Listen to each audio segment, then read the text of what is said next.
all the powers bestowed in me, I welcome you to the Great Hybrid Tournament.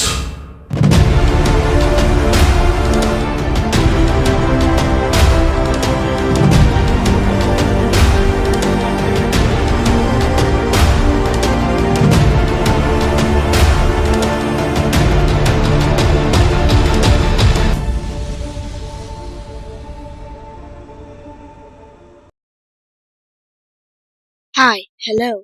As you saw earlier in the video, I will be showing off my little cute hybrid that might win the hybrid tournament.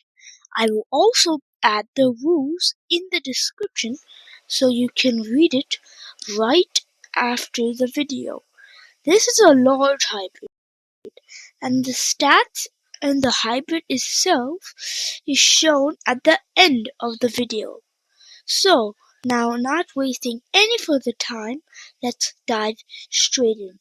First, the base is Paraceratherium. The Paraceratherium is one of, if not the largest terrestrial mammal. Due to this, we can make a fake sauropod. What I mean is, this guy would be like a sauropod, around the sizes of some small sauropod. We have a 25-ton weight cap, but so we won't be able to just throw in a Paraceratherium that's the size of an Argentinosaurus. But how will it get to 25 tons? That's due to the blue whale. This guy is massive, reaching hundreds of feet long, but we sadly can't take that size due to the weight cap that I said earlier. But we can make our hybrid larger. Also, this gives us stronger organs relative to our size, of course, because if we had blue whale organs, they won't be able to fit inside our body. So, now, this will make sure that our hybrid doesn't just, die. So, it will still be able to live easily. Anyways, now another benefit of the blue whale is that they have high levels of intelligence. Cetaceans, aka whales, are some of the smallest species of animals beaten by primates. But now, let's move on to the first of the two dinosaurs in our hybrid. Meet the one, the only Tyrannosaurus rex. This guy is super useful as he adds, first, the elephant in the room, the skull. The skull is added because of, obvious reasons. It will add an immense bite force and an omnivorous diet too. Plus, these guys had incredible vision and senses, so we will be adding that too. Now, since we've added a carnivore, let's add a herbivore. Meet Shantungosaurus. We will be adding it for not only its sheer size, but also for its tail. This will help in rearing up on our hind limbs. Hadrosaurs also had incredible endurance, which will help in our hybrid for speed. Dinosaurs also had better, more efficient airways and hollow bones, so that will help not only in stamina but also in weight reduction. Next, we have the Arapaima. They are notorious for their armor, and that's why we are adding them.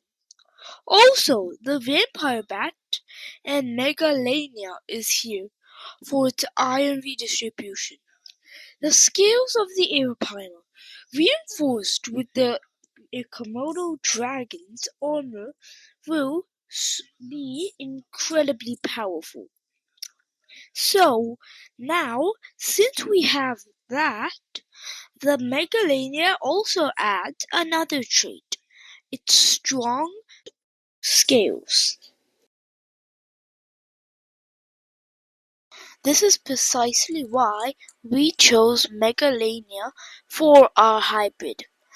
So now, since we have defense and base covered, let's go for attack and endurance. Tyrannosaurus gives us a good bite already. Paired with the Megalania's venom, we have a bite that not only crushes but also makes prey bleed out. Now the front portion is well defended. What about the back though? Well, we do have back kicks from the Shantungosaurus, but we should have something more powerful. A tail club, but not from an ankylosaur, from a glyptodont. Meet Doedicurus. These animals had a spiked tail club. Yeah, this club is strong, like really strong.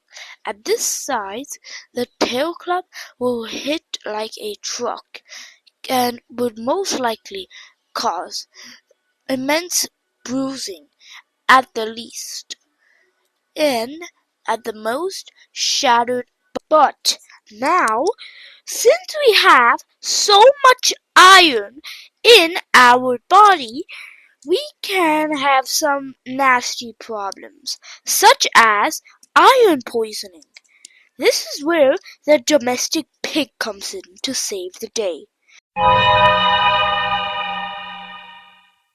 The domestic pig has an incredibly strong liver and digestive system. This can negate the effects of iron poisoning. So now, since we have the liver of the domestic pig, let us go back to offense. Meet the Kodiak bear.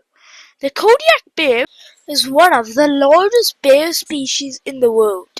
Its claws reach sizes of up to 6 inches long, larger than polar bears. It also has incredible endurance and powerful arms. With these claws and arms, our hybrid can destroy any threat that runs into it. Now, stamina. And there's only 2 contributors? Well, 3, if you're counting the extra contributor we're adding at the end. But now we are adding the zebra and the black wildebeest. Let's start with the zebra. The zebra will not only be adding the sweat glands but to keep him cool, but also stripes. These stripes are not only just for aesthetics, but they also are for thermoregulation, fending off flies, confusing attackers, etc., etc. But now, they will also have the back kicks, even though these kicks are with both hind limbs. We will only be using one leg, as a 2-leg back kick would be very hard with a long tail and a giant tail club at the end. But now, the other contributor, the black wildebeest. Why the black wildebeest? Well, it's for their nostrils, flaps, and their horns. With these horns, our hybrid has another weapon, and the nostril flaps help if anybody weaponizes scent with animals like skunk.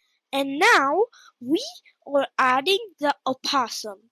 It may not incredible immune system. The opossum is known for having an incredible immune system, being able to survive various kinds of venoms.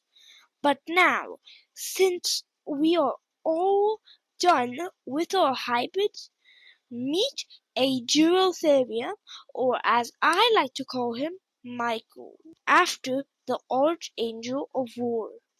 His stats are mass 22 metric tons, 48 to 5,500 pounds, length 41 feet, the shoulder height 13.8 feet, hip height 13.1 feet, head height 22 feet, rearing height at the tip of the horn 26 feet, the top speed 25 miles per hour.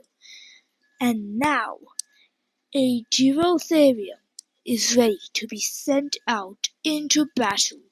May the ground tremble as the champion has arrived. Show me your beast. My hybrid will persevere, and hopefully he wins the tournament. See you later. Fossiltopia out.